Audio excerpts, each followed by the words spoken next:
નમસ્કાર નમસ્કાર નમસ્કાર વિદ્યાર્થી મિત્રો, કેમ છો? ફરી એકવાર આપનું હાર્દિક સ્વાગત છે આપની પોતાની યુટ્યુબ ચેનલ સ્ટડી માસ્ટરમાં.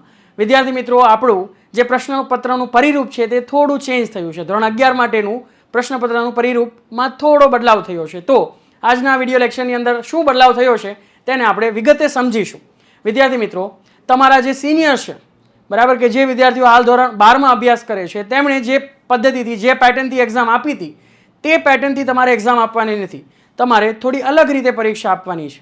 અને વિદ્યાર્થી મિત્રો, આનો તમને બેનિફિટ પણ મળવાનો છે, કારણ કે આમાં ઘણો બધો એવો બદલાવ છે કે જે તમારી તરફેણમાં છે, જે તમારું કામ છે તે સરળ બનાવવાનો છે.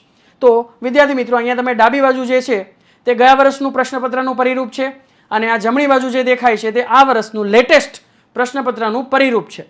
તો આપણે સમજીએ કે આમાં અને આમાં શું તફાવત છે અને આ વર્ષે આપણે શું નવું કરવાના છીએ. તો પરીક્ષાનો સમય છે તે તમને 2 કલાક જ મળવા પાત્ર છે, બરાબર. એમાં કોઈ રિલેક્સેશન નથી. પરીક્ષાના તમારી જે પ્રથમ પરીક્ષા છે તે 50 માર્ક્સની જ હશે વિદ્યાર્થી મિત્રો, બરાબર. અને ગયા વર્ષે જે મેજર તફાવત છે વિદ્યાર્થી મિત્રો તે કે તમારા જે 10 માર્ક્સના હેતુલક્ષી પ્રશ્નો પહેલા પૂછાતા હતા, હવે તે 15 માર્ક્સના પૂછાવાના છે, બરાબર. એટલે કે 5 માર્ક્સના એક માર્ક્સવાળા સવાલ તમારા વધી ગયા છે. તો એ ક્યાંથી વધી ગયા છે? 50 માર્ક્સનું પેપર છે એટલે ક્યાંકથી ઘટાડો કર્યો હશે તો જ બીજી જગ્યાએ વધારો થયો હશે. એ તો સીધી વાત છે. તો અહીંયા તમે જોઈ શકો છો વિદ્યાર્થી મિત્રો કે ગયા વર્ષે તમારે 3 માર્ક્સના 6 પ્રશ્નોના જવાબ લખવાના હતા, એની જગ્યાએ આ વર્ષે તમારે માત્ર 5 પ્રશ્નોના જ જવાબ લખવાના છે.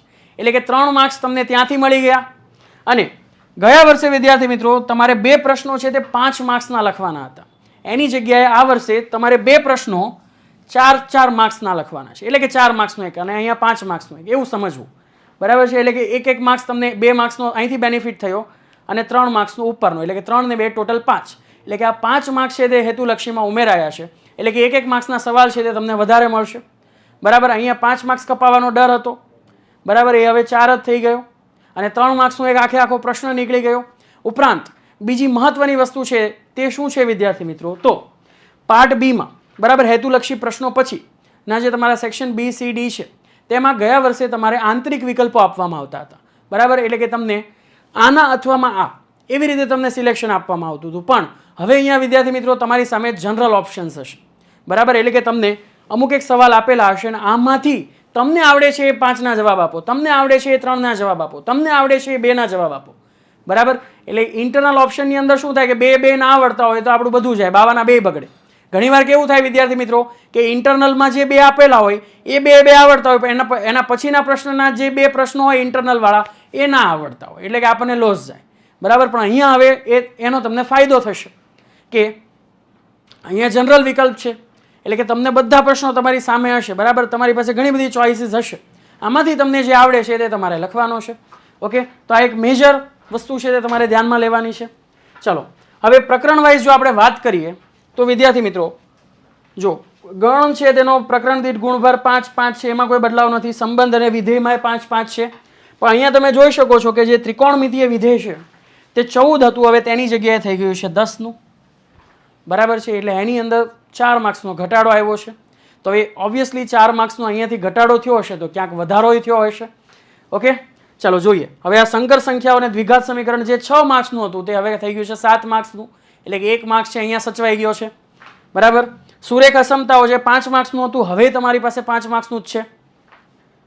ક્રમચય અને સંચય 10 માર્ક્સ, બરાબર, એમાં કાંઈ ફેર નથી. અને દ્વિપદી પ્રમેય જે 5 માર્ક્સનું હતું એ થઈ ગયું છે હવે તમારું 8 માર્ક્સનું, એટલે કે આમાં ધરખમ 3 માર્ક્સનો વધારો થયો છે. અને ઉપરાંત વિદ્યાર્થી મિત્રો આ તો તમારા માટે ખૂબ આનંદની વાત છે કે આ ચેપ્ટરની અંદર માત્ર તમારે એક જ થિયરમ યાદ રાખવાનો છે, બરાબર. બાયનોમિયલ થિયરમ તમે એકવાર યાદ રાખી લીધો હોય એટલે તમારું કામ થઈ ગયું, બરાબર. માત્ર 2 જ એક્સરસાઇઝ છે, એટલે કે ઇઝીલી તમે સારામાં સારા માર્ક્સ છે તે સ્કોર કરી શકો છો. અને આ છે તમારું વિદ્યાર્થી મિત્રો પ્રથમ પરીક્ષાનું પ્રશ્નપત્રનું પરિરૂપ, બરાબર છે. તો હવે તમારે આ લેટેસ્ટ પરિરૂપ પ્રમાણે તમારે પ્રિપેરેશન કરવાની છે. પણ એનો જરાય મતલબ એવો નથી વિદ્યાર્થી મિત્રો કે તમે વસ્તુઓ છે તેને સ્કીપ કરશો, બરાબર. જનરલ ઓપ્શન્સ છે તો તે આપણી સવલત માટે છે, બરાબર. આનો આપણે મિસયુઝ નથી કરવાનો કે ભાઈ હવે એકાદું ચેપ્ટર છે તે સ્કીપ કરી દઈશું તો ચાલશે, ના, એવું નથી કરવાનું, બરાબર. આપણે બધા જ ચેપ્ટર્સની પ્રિપેરેશન કરવાની છે, ઇક્વલી બધા ચેપ્ટર્સને ઇમ્પોર્ટન્સ આપવાનું છે, રાઈટ. હવે આપણે વિદ્યાર્થી મિત્રો દ્વિતીય પરીક્ષા બરાબર છે જે તમારી મે બી ડિસેમ્બર જાન્યુઆરીમાં આવશે બરાબર, તો તેની અંદર શું ચેન્જીસ છે તે આપણે જોઈએ. પ્રથમ પરીક્ષા એ 50 માર્ક્સની હશે, દ્વિતીય પરીક્ષા એ 50 માર્ક્સની હશે, એટલે જે પેટર્ન છે તે સેમ જ રહેશે બરાબર. ગયા વર્ષે જે 10 હેતુલક્ષી પ્રશ્નો હતા એની જગ્યાએ આ વર્ષે 15 છે બરાબર. 2 માર્ક્સના પ્રશ્નો છે તે 6 આવશે, 3 માર્ક્સના આવશે 5 અને 2 માર્ક્સવાળા આવશે 4 બરાબર છે. અને આ 2 માર્ક્સ, 3 માર્ક્સ અને 4 માર્ક્સના પ્રશ્નો માટે તમને જનરલ ઓપ્શન્સ મળશે બરાબર. એટલે કે તમને અમુક એક પ્રશ્નો આપેલા હશે, આમાંથી આટલા લખવાના, આમાંથી આટલા લખવાના, આમાંથી આટલા લખવાના, તે સવલત છે તે તમને 3 પરીક્ષામાં મળવાપાત્ર છે બરાબર. હવે આપણે પ્રકરણ વાઇઝ વિદ્યાર્થી મિત્રો જોઈએ. અહીંયા સેમેસ્ટર સિસ્ટમ નથી બરાબર છે, એટલે જે ચેપ્ટર એકવાર પૂછાઈ ગયું એની પરીક્ષા બીજી વાર આવવાની નથી એવું નથી બરાબર. તમે જે પહેલું ચેપ્ટર ગણ ભણી ગયા છો તે પહેલી પરીક્ષામાં હતું, બીજી પરીક્ષામાં આવશે અને વાર્ષિક પરીક્ષામાં પણ તે આવવાનું છે, એટલે એકવાર ભણી ગયા અને એને ભૂલી જવાનું છે એવું નથી બરાબર. પણ હા, જરૂરથી જે બીજી પરીક્ષા છે તેની અંદર તે પર્ટિક્યુલર તે ચેપ્ટરનો ગુણભાર છે તે થોડો ઓછો થઈ ગયો છે કે ગણમાંથી માત્ર 2 માર્ક્સનો જ પ્રશ્ન આવશે બરાબર. એટલે કે અહીંયા હવે તમે થોડુંક સાદું લોજિક લગાડી શકો કે ભાઈ 2 માર્ક્સનું જો પૂછાવાનું હોય બરાબર છે તો કાં તો એ હેતુલક્ષીમાં આવી જશે અથવા તો 2 માર્ક્સના પ્રશ્નોમાં આવી જશે, એટલે લાંબા પ્રશ્નો તૈયાર કરવાનું એમાં કોઈ ઝંઝટ જ નથી બરાબર. સંબંધ અને વિધેય પણ 2 માર્ક્સનું છે, ત્રિકોણમિતિય વિધેય માત્ર 3 માર્ક્સનું છે, જે અહીંયા 10 માર્ક્સનું હતું પહેલી પરીક્ષામાં, હવે 3 માર્ક્સનું જ પૂછાવાનું છે બરાબર. સંકર સંખ્યાઓ 2 માર્ક્સનું, સુરેખ અસમતાઓ 2 માર્ક્સનું, ક્રમચય અને સંચય 2 માર્ક્સનું, દ્વિપદી પ્રમેય 2 માર્ક્સનું બરાબર છે. શ્રેણી અને શ્રેઢી 8 માર્ક્સનું છે બરાબર. અહીંયા તમે જોઈ શકો છો તે 7 માર્ક્સનું હતું, તે હવે 8 માર્ક્સનું થઈ ગયું છે ત્યાં બરાબર. રેખાઓ 8 માર્ક્સનું હતું બરાબર છે, તેમાં 1 માર્ક્સનો ઘટાડો થયો છે બરાબર, એ હવે 7 માર્ક્સનું જ છે. ચલો, શાંકવો 5 માર્ક્સનું છે, અહીંયા જે 8 માર્ક્સનું હતું હવે ત્યાં 5 માર્ક્સનું થઈ ગયું છે, કારણ કે શાંકોની અંદર ઘણું બધું પોર્શન છે તે રિડ્યુસ થઈ ગયો છે રાઈટ. ત્રિપરિમાણીય ભૂમિતિનો પરિચય બરાબર, અહીંયા 4 ના અહીંયા થઈ ગયા છે 5, એટલે એમાં થોડો વધારો થયો છે. લક્ષ અને વિકલન એની અંદર અહીંયા 8 છે અને અહીંયા થઈ ગયા છે 7 બરાબર.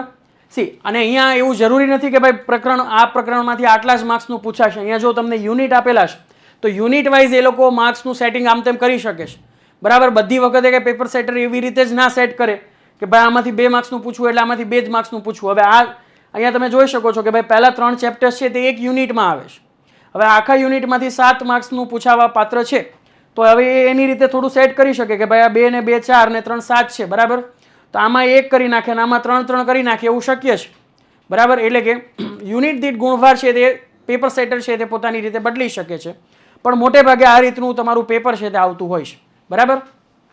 તો આ થઈ ગઈ તમારી વિદ્યાર્થી મિત્રો દ્વિતીય પરીક્ષા. અને ફાઇનલી જે તમારી વાર્ષિક પરીક્ષા છે તે વિદ્યાર્થી મિત્રો 80 માર્ક્સની હશે બરાબર. અને તમને 80 માર્ક્સ માટે 3 કલાક મળશે વિદ્યાર્થી મિત્રો બરાબર. આમ તો જો બોર્ડની અંદર તમને 100 માર્ક્સ માટે 3 કલાક મળે ને અહીંયા તમને 80 માર્ક્સ માટે 3 કલાક મળવા પાત્ર છે. ઓકે, ચલો અહીંયા છે ને હવે આ વખતે 30% હેતુલક્ષી પ્રશ્નો કરી નાખ્યા છે, પહેલા 20% જ હતા બરાબર. એટલે કે 80 માર્ક્સનું પેપર હતું, જો 80 માર્ક્સનું પેપર હતું તો અહીંયા 16 જ તમારા ઓબ્જેક્ટિવ્સ હતા બરાબર છે, 8 દુ 16 બરાબર. અને અહીંયા હવે 30% થઈ ગયા એટલે કે 8 તાલી 24, એટલે કે અહીંયા 16 હતા અને અહીંયા 24 થઈ ગયા, એટલે કે 8 માર્ક્સના હેતુલક્ષી પ્રશ્નો છે તે હવે તમારા વધી ગયા છે બરાબર. એટલે કે ઓબ્વિયસલી એ તમારા જે આ 2, 3 અને 4 માર્ક્સના પ્રશ્નો હતા તેમાંથી તમારા ઘટાડો આવ્યો હશે.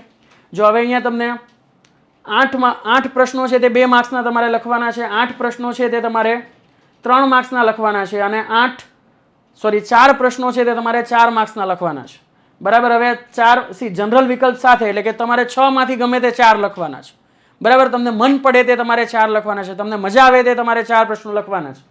આમાં લખવાના છે 12 માંથી 8 બરાબર. એટલે કે 4 પ્રશ્નો એવા છે કે જે તમે નહીં લખો, તેનો ઉત્તર તમે નહીં આપો તો પણ તમારે ચાલવાનું છે રાઈટ. આમાં પણ 12 માંથી તમારે ગમે તે 8 લખવાના છે. એટલે કે આ જનરલ વિકલ્પ, જનરલ ઓપ્શન તમને આપ્યો છે તો તે ખરેખર તમારી માટે બેનિફિટ રૂપ થવાનું છે વિદ્યાર્થી મિત્રો રાઈટ. અને આપણે પ્રકરણ દીઠ ગુણની વાત કરીએ તો પહેલું ચેપ્ટર છે 6 માર્ક્સનું, બીજું છે 6 માર્ક્સનું, ત્રીજું છે 8 માર્ક્સનું બરાબર છે. 6, 6, 8, 5. યસ, અહીંયા જો સુરેખ અસમતાઓ છે તે 4 માર્ક્સનું હતું, અહીંયા એ 5 માર્ક્સનું થઈ ગયું છે, એટલે કે અહીંયા તમારે 1 માર્ક્સનો વધારો આવ્યો છે, રાઈટ. ક્રમચય અને સંચય 6 માર્ક્સનું છે, 6 માર્ક્સનું છે. ચાલો, અહીંયા દ્વિપદી પ્રમેય જે 5 માર્ક્સનું છે તે અહીંયા 6 માર્ક્સનું છે, એટલે કે 1 માર્ક્સનો અહીંયા વધારો આવ્યો છે, બરાબર. ચલો, શ્રેણી અને શ્રેઢી જે 6 માર્ક્સનું છે તે અહીંયા થઈ ગયું છે 7 માર્ક્સનું, એટલે આમાં 1 માર્ક્સનો વધારો આવ્યો છે. રેખાઓ 7 માર્ક્સનું છે તે થઈ ગયું છે હવે 8 માર્ક્સનું. શાંકવો 6, 5, બરાબર, એટલે કે શાંકવોમાં 1 માર્ક્સનો ઘટાડો આવ્યો છે. ત્રિપરિમાણીય ભૂમિતિનો પરિચય એ 2 માર્ક્સનું જ છે. ચાલો, લક્ષ અને વિકલન 9 માંથી થઈ ગયા છે 7, એટલે કે 2 માર્ક્સનો ઘટાડો છે એમાં. આંકડાશાસ્ત્ર 6 ના 6 જ છે, અને સંભાવના જે 4 માર્ક્સનું હતું તે સંભાવના હવે 5 માર્ક્સનું થઈ ગયું છે, બરાબર. તો વિદ્યાર્થી મિત્રો, આ છે તમારી પેટર્ન. હવે તમારે પરીક્ષાની પ્રિપેરેશન છે તે તમારે આ નવી પેટર્ન મુજબ કરવાની છે, બરાબર. પણ એનો જરાય મતલબ એવો નથી વિદ્યાર્થી મિત્રો કે આપણે બધી વસ્તુ તારવીને કરીએ, બરાબર. આ તો નથી પૂછાવાનું, ના આવી શકે, ના નહીં આવે ને, એવી બધી અટકળો એક્ઝામ ટાઈમે તમે બાંધશો તો ચાલશે, પણ અત્યારે જ્યારે તમે પ્રિપેરેશન કરો છો ત્યારે તમારે A to Z બધી જ વસ્તુમાંથી પસાર થવાનું છે, બરાબર. આને હું થોડી વાર માટે સાઈડમાં મૂકી દઉં, નહીં, એવું ચાલવાનું નથી, બરાબર. બેસ્ટ ઓફ લક વિદ્યાર્થી મિત્રો. આ રીતે તમારે પ્રિપેરેશન કરવાની છે અને પરીક્ષામાં સારામાં સારા ગુણ છે તે પ્રાપ્ત કરવાના છે. Thank you.